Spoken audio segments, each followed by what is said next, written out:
Fala galera, eu sou o professor Ítalo Rio Tinto e mais uma vez estamos aqui para dar continuidade à nossa investigação sobre a filosofia kantiana. Mas calma, tá terminando, eu prometo, tá? Mas esse vídeo a gente precisa fazer uma introdução à moral kantiana, porque existem elementos na moral kantiana que precisam ser bem explicitados, porque senão a gente não consegue entender de fato o que é que Kant queria dizer, o que ele estava querendo propor e o que é que ele estava tentando rebater, né? Então, é importantíssimo identificar que Kant rompe com a moral grega e com a moral cristã, né? Como diria o professor Clóvis de Barros Filho, né? Não é nem com quem ele está dialogando, é contra quem ele está batendo, né? Kant literalmente escreve rebatendo grandes nomes que vieram antes dele, né? Um exemplo disso é Aristóteles. Quando ele trata da moral grega, ele está diretamente dialogando com Aristóteles, né? Então, para a gente entender o desenvolvimento do pensamento moral de Kant, é preciso recapitular algumas características do pensamento grego, né? Por exemplo, para os gregos, a razão de ser das coisas estava na sua finalidade. Tudo tinha uma finalidade cósmica, né? A causa está justamente na finalidade das coisas, né? Por exemplo, vamos supor que a finalidade única do Sol fosse iluminar, né? Então, a causa do Sol é iluminar. No caso do homem, né, como o próprio Aristóteles vai dizer, é preciso observar as virtudes. O homem precisa observar suas virtudes e assim descobrir qual é a sua finalidade no mundo, né? Então, só se vive bem identificando as virtudes pessoais, desenvolvendo elas e as colocando em uso, né? Mas se é assim, as virtudes são um tipo de colocação cósmica que vai determinar seu lugar no universo, né? Dessa forma, se o homem não corresponde com as suas virtudes, né, ele vive mal, né? Independente do que ele faça. Um exemplo, você pode acabar com a fome no mundo, né? Instaurar a paz no mundo. Mas se a sua virtude era cantar, você deveria estar desenvolvendo a sua música, você deveria estar cantando e não acabando com a paz no mundo, né?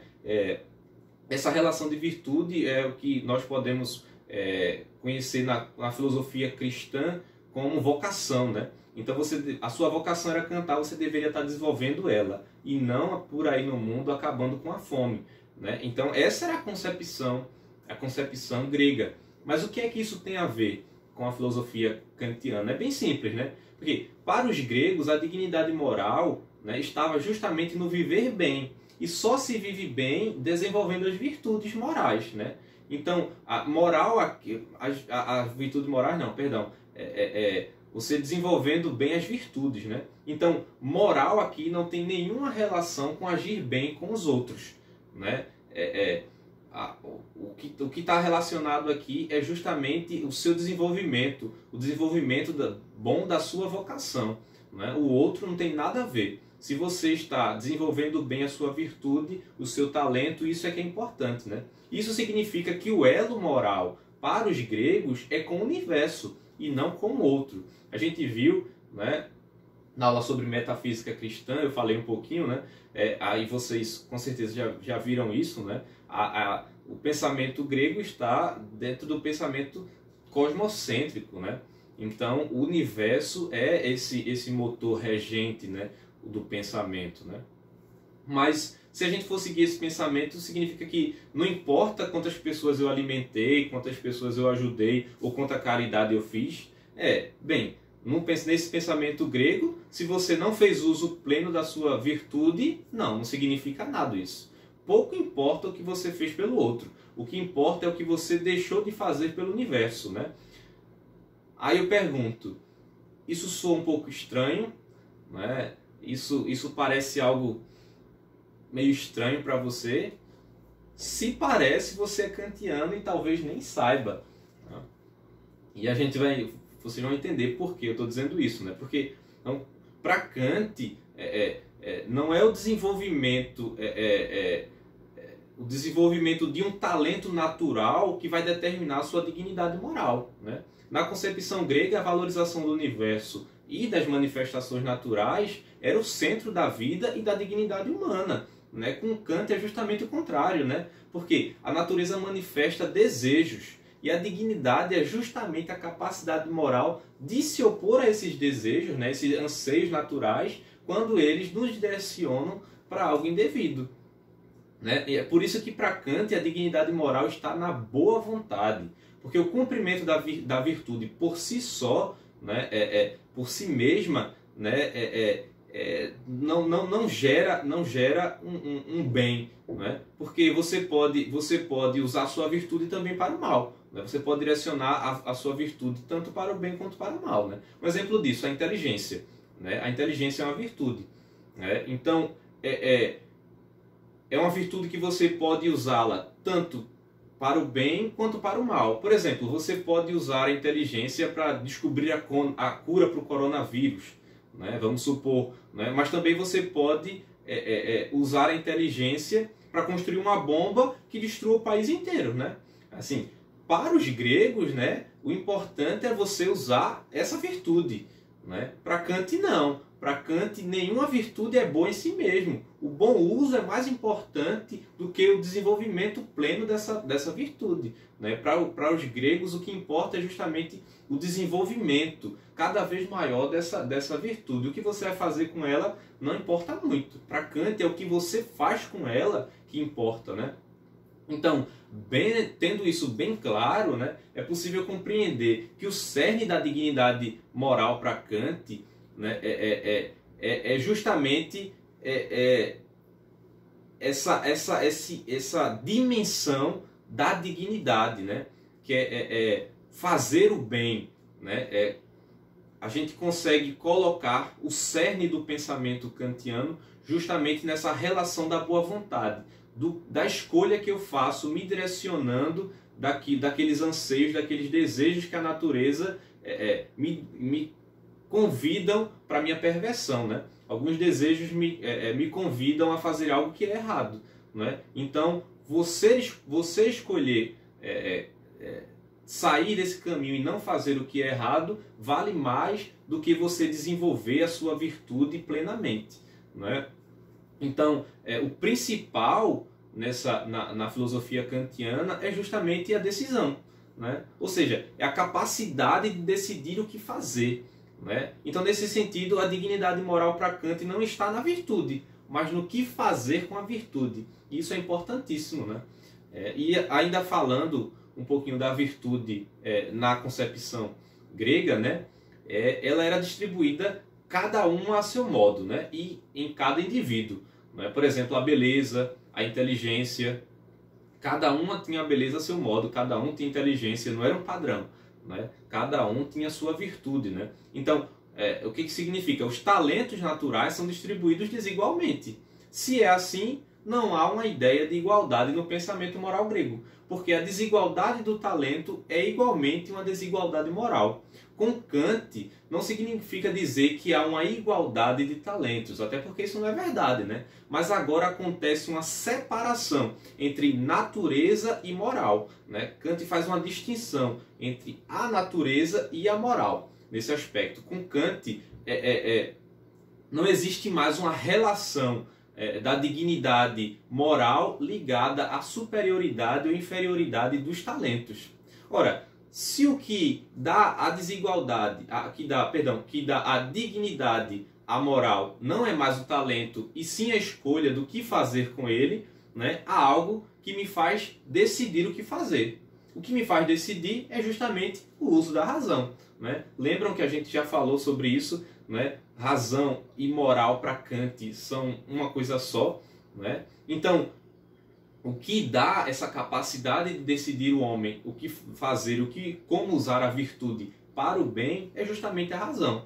Então, nesse sentido, os homens são dotados da capacidade de decidir. Né? Então, é a partir da razão que o homem decide. Né? Isso implica igualdade.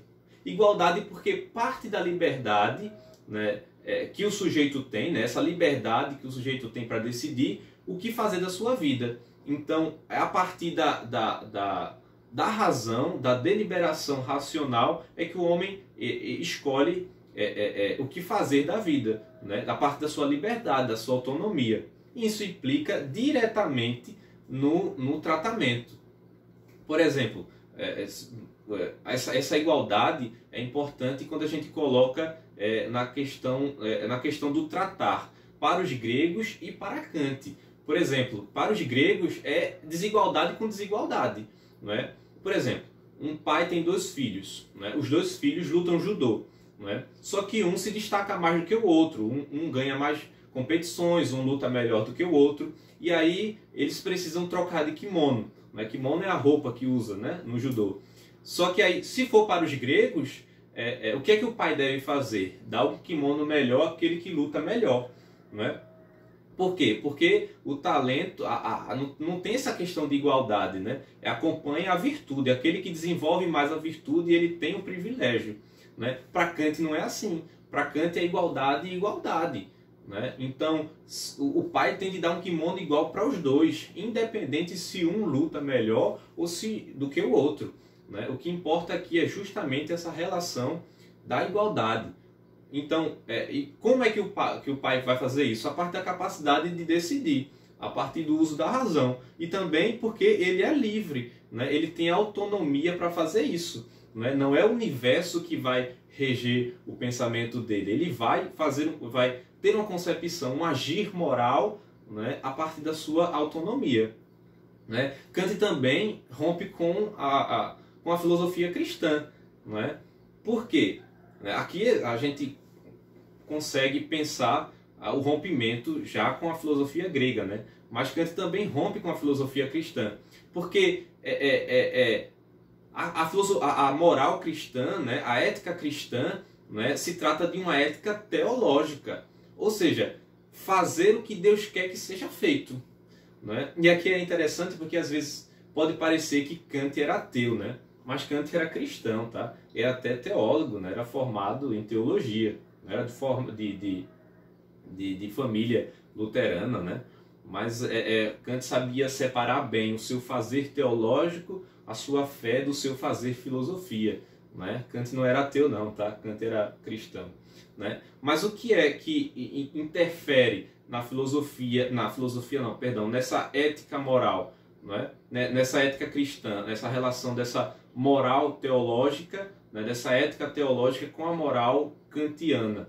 Né? Ora, Deus é questão de fé, e os elementos da fé estão ligados àquilo que não se pode demonstrar. Né? E ética é justamente o contrário. Né? Porque ética é justamente a certeza sobre aquilo que devemos demonstrar. Então, se é assim, Deus é uma coisa e ética é outra. Né? E ainda tem mais um problema para Kant. Né? Porque para ele só existem dois motivos para se obedecer a Deus. Ou porque quer ganhar a salvação, numa relação de esperança e de troca. Né? Eu vou alimentar um pobre para ir para o céu. Né? Eu vou fazer caridade para ganhar meu lugar no céu. Né? Então, para Kant, ou você faz, ou você obedece a Deus por causa disso, ou porque tem medo de ir para o inferno, né? Numa relação de temor. Então, ou é uma relação de troca, ou é uma relação de temor. Eu vou fazer isso porque se eu não fizer isso eu vou para o inferno. Né? Então, veja, Kant diz que você só obedece a Deus nessas duas dimensões, ou por medo, ou porque quer ir para o céu, numa questão de troca. Eu vou fazer isso para ir para o céu, né? Mas isso está errado. Né? Kant vai dizer, não pode, isso é errado. Porque a característica fundamental do agir moral deve ser justamente o desinteresse. Né? Porque se não há o desinteresse no agir moral, a moral se torna uma realidade utilitarista. Né? Essa relação do utilitarismo. Né? Eu vou fazer isso em troca disso. Não é? Porque se o agir moral é um agir utilitarista, né, vamos supor que uma pessoa que fez muita caridade na Terra, mas que não estava fazendo por um princípio moral, uma lei universal, a gente vai ver isso mais para frente, não estava fazendo por um imperativo categórico, mas sim porque queria ir para o céu, né, ou porque tinha medo do inferno. Aí quando vai chegar lá, na hora do julgamento, né, vamos supor, no julgamento final, aí diz assim, você não vai para o céu não, você vai para o inferno. E ela vai dizer, mas e as esmolas que eu dei? E a caridade que eu fiz? Né? Então veja, Kant vai dizer justamente isso. A moral ela não pode ser uma utilidade, uma realidade utilitarista. né? A moral ela deve ser totalmente desinteressada, né? Então, por isso ele rompe com a filosofia, com a ética cristã, né? Porque para ele a obedecer a Deus nessa relação só se obedece ou porque você quer ir para o céu, não é? Você está trocando a sua ética, seu agir moral para ir para o céu, ou você está agindo moralmente porque você tem medo de ir para o inferno, né? Então, na relação do grego, ele justamente rompe por causa dessa questão do desenvolvimento da virtude, não é? Porque ele vai dizer que não é o pleno desenvolvimento da virtude, né? mas a relação do fazer bem e fazer o bem agindo de boa vontade, e com a concepção cristã ele rompe justamente porque ele vai dizer que tem de haver um total desinteresse para o agir ético, para o agir moral, porque essa é a característica fundamental do agir moral, né? Isso tudo é importante, né? Por quê? Porque a gente aqui pode identificar alguns pontos que são cruciais na moral kantiana, né? E que pontos são esses que a gente precisa ter bem em mente, para que a gente entenda bem o desenvolvimento, né, o que Kant quer. Primeiro, o desligamento entre a dignidade moral e a natureza das virtudes pessoais, né? Não tem nada a ver a natureza do seu talento, da sua vocação com a dignidade moral. Você não é mais digno porque é mais inteligente. Você não é mais digno porque você é um cantor famoso, porque você canta bem, você é mais digno do que quem não canta. Não tem nada a ver, né? Então Kant desliga a dignidade moral à natureza das virtudes pessoais, né? Outra característica é a autonomia para escolher o que se deve fazer, né? Para Kant, essa autonomia, esse escolher o que se deve fazer, né, é importantíssimo na relação moral, na relação do agir. Depois, o uso da razão como motor do decidir, não é? Essa escolha, essa autonomia se dá pela razão. Então, o uso da razão no decidir é fundamental, né, no agir moral. Depois, o uso da boa vontade, né? Você agir de boa vontade, você fazer o bem, você ir de encontro àqueles desejos pessoais, aqueles anseios naturais que fazem com que você tenda para fazer o errado, mas você vai lá e age de boa vontade. Isso é fundamental na moral kantiana, né?